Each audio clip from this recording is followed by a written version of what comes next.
Hello বন্ধুরা, তোমার সকলকে স্বাগতম তোমাদের চ্যানেল ডাব্লিউবি প্রাইভেট টিউশনে।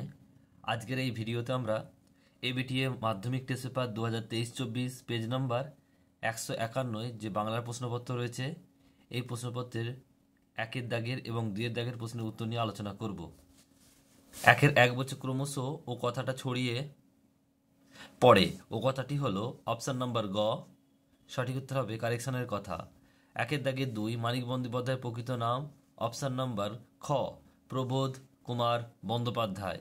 একের দাগে তিন, বাইজি ছদ্মবেশে হরিদার রোজগার হয়েছিল অপশান নাম্বার ক 8 টাকা 10 আনা। একের দাগে চার, তারপর যুদ্ধ এলো অপশান নাম্বার ঘ রক্তের এক আগ্নেয় পাহাড়ের মতো। একের দাগের পাঁচ, পয়লাস কবিতাটি যে কাব্যগ্রন্থের অন্তর্ভুক্ত সেটি হলো অপশান নাম্বার ক অগ্নিবীণা। একের দাগে ছয়, সিন্ধু তীরে রয়েছে মাঞ্জস। মাঞ্জস হলো অপশান নাম্বার ঘ ভেলা। একের দাগে সাত, অনেক ধরে ধরে টাইপরাইটারে লিখে গেছেন মাত্র একজন, তিনি হলেন অপশান নাম্বার গ অন্নদা শঙ্কর রায়। একের দাগের আট, একটি কলমের দাম ধার্য হয়েছে অপশান নাম্বার খ 2500 পাউন্ড। একের দাগের নয়, লেখক ছেলেবেলায় যে জ্যামিতি বই পড়েছিলেন তার লেখক ছিলেন অপশান নাম্বার গ ব্রহ্মমোহন মল্লিক। একের দাগের 10, পরস্পরের সহযোগিতায় কাজ সম্পন্ন করে। সঠিক উত্তর হবে অপশান নাম্বার ঘ সহযোগী কর্তা। একের দাগের 11 বলছে পাঁচ দিন নদীকে দেখা হয় নাই। নিম্নলিখিত পদটি অপশান নাম্বার খ কর্মকারক। একের দাগের 12, অব্যয়ীভাব সমাসে প্রাধান্য পায় অপশান নাম্বার ক পুরো পদের অর্থ। একের দাগের 13, তোরা সব জয়ধ্বনি কর।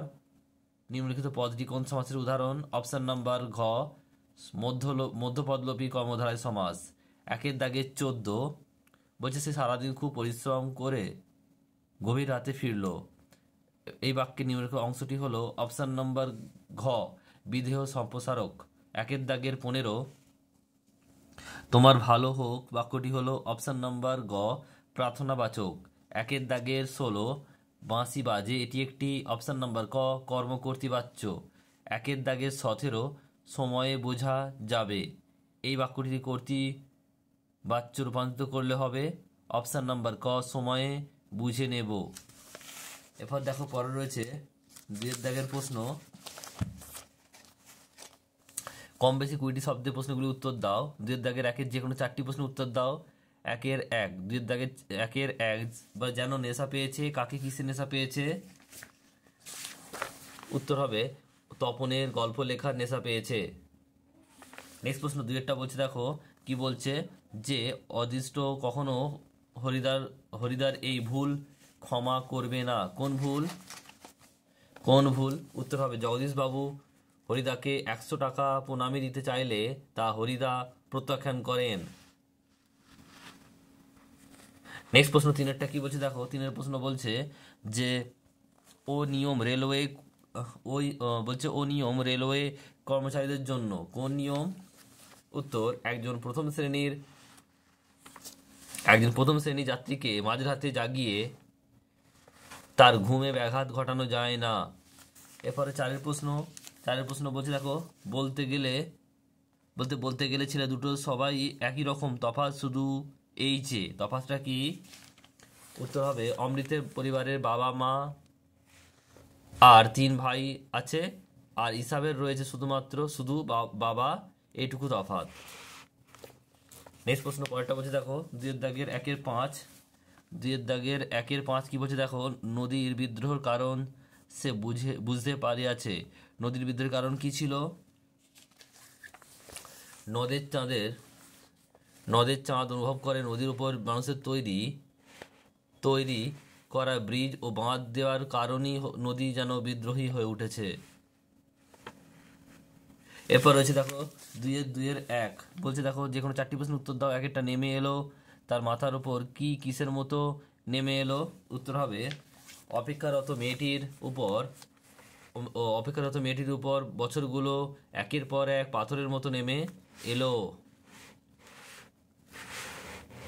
নেক্সট প্রশ্ন দেখো পরেরটা কি বলছে, দুইয়েরটা বলছে, দেখো দুইয়ের প্রশ্ন মানে দুইয়ের দাগের দুইয়ের 2 বলছে আমাদের ইতিহাস নেই এ কথা বলা হয়েছে কেন? উত্তর উত্তর, সাধারণ মানুষের জীবন সংকটের কথা ইতিহাসে উল্লেখ থাকে না। নেক্সট প্রশ্ন রয়েছে, পরেরটা দেখো। পরের প্রশ্ন বলছে 2-2-3 2.2.3 বিদায় বলছে, বিদায় এবে দেহ বিমুখী কে কার কাছ থেকে বিদায় নিতে চেয়েছেন? উত্তর হবে, মেঘনাথ তার স্ত্রী প্রমীলার কাছ থেকে বিদায় নিতে চেয়েছেন। নেক্সট প্রশ্ন বলছে দেখো, চারের প্রশ্ন কি বলছে? চারের প্রশ্ন বলছে যে গানের বর্ম আজ পরিছি গায়ে, গানের বর্ম পরিধান করে কবি কোন কাজ করতে পারেন? উত্তর হবে, গানের বর্ম পরে কবি হাত নাড়িয়ে বুলেট তাড়াতে সক্ষম। নেক্সট প্রশ্ন পরেরটা বলছে দেখো, পরের প্রশ্ন বলছে 5এরটা, ওই আসে সুন্দর, সুন্দর কেমন ভাবে আসে? উত্তর হবে, কাল ভয়ঙ্করের বেশে সুন্দর আসে, কাল ভয়ঙ্করের বেশে সুন্দর আসে। এরপর হচ্ছে 2-3-1 কি বলছে দেখো, স্টাইলাস কি? উত্তর হবে, ব্রোঞ্জের শলাকার পোশাকি নাম হলো স্টাইলাস। এরপর 2 প্রশ্ন বলছে দেখো, 2-এর প্রশ্নটা বলছে যে সমানি সম শীর্ষানি ঘনানি বিড়লানি চ কথাটির বাংলা অর্থ কি? উত্তর হবে, সমান অক্ষর, সব অক্ষর সমান, প্রতিটি ছত্র সুশৃঙ্খল পরিচ্ছন্ন। নেক্সট প্রশ্ন পরেরটা বলছে দেখো, রাজশেখর বসু রচিত বাংলা অভিধানের বাংলা কি? রাজশেখর বসু রচিত বাংলা অভিধানের নাম হলো বলছে চন্দ্রলিকা। নেক্সট প্রশ্ন পরেরটা বলছে দেখে নাও, 4-এরটা বলছে যে একটি দোষ প্রায়ই নজরে পড়ে, দোষটি কি? দোষটি হলো না জেনে বা না জেনে বা কম জেনে তথ্য পরিবেশন করা। এরপর 4-1 বলছে দেখে নাও, নির্দেশক কাকে বলে? উত্তর হবে, যে সমস্ত চিহ্ন এক বচন বা বহু বচনকে স্পষ্ট করে তোলে তাকে নির্দেশক বলে। এরপর রয়েছে পরেরটা দেখো কি বলছে, সহযোগী কর্তার একটি উদাহরণ দাও। উত্তর হবে, বাঘে গরুতে এক ঘাটে জল খায়। নেক্সট প্রশ্ন পরেরটা বলছে দেখো, 3-এরটা, 3-এর দাগের প্রশ্ন বলছে অ্যাক্সেস দ্বন্দ্ব কাকে বলে? উদাহরণ দাও। যে দ্বন্দ্ব সমাসে সমস্যমান পদগুলির মধ্যে একটি মাত্র পদ থাকে, অন্য পদগুলি নিবৃত্ত হয়, তাকে অ্যাক্সেস দ্বন্দ্ব বলে। নেক্সট প্রশ্ন পরেরটা কি বলছে দেখে নাও। পরের প্রশ্ন বলছে 5-এরটা বলছে, সিংহদাস শব্দটি ব্যাসবাক্য সহ সমাসের নাম লেখো। কি হবে এটা?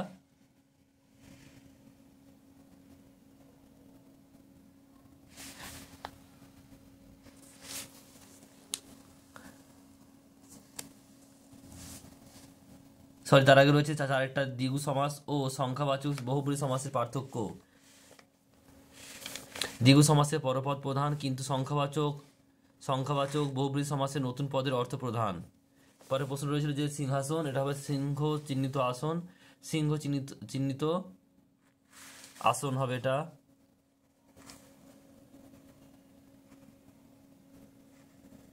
সিংহ চিহ্নিত আসন, মধ্যপদলোপী কর্মধারায় সমাস।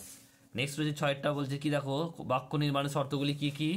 যোগ্যতা, আকাঙ্ক্ষা, আসক্তি। নেক্সট রয়েছে দেখো 7-এর প্রশ্ন বলছে যে শোনা মাত্রই অমৃত ফতোয়া জারি করে দিল, যোগী বাক্য পরিবর্তন করো। উত্তর, অমৃত শুনলো এবং সঙ্গে সঙ্গে ফতোয়া জারি করে দিল। নেক্সট প্রশ্ন 8-এরটা বলছে দেখে নাও। 8-এর প্রশ্ন বলছে যে বিদেয় প্রসারকের একটি উদাহরণ দাও। উত্তর হবে, রবীন্দ্রনাথ ঠাকুর গীতাঞ্জলি লিখে নোবেল পুরস্কার পান। নেক্সট প্রশ্ন দেখো 9-টা বলছে, 9 নম্বর প্রশ্ন বলছে যে কর্মবাচ্য কাকে বলে? উদাহরণ দাও।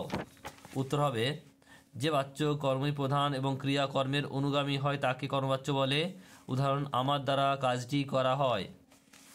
নেক্সট প্রশ্ন 10-এরটা বলছে দেখো যে শিশুরা খেলছিল মায়ের কোলে, বাক্যটি ভাববাচ্যে রূপান্তর করো। উত্তর কি হবে? শিশুদের খেলা করা হচ্ছিল মায়ের কোলে।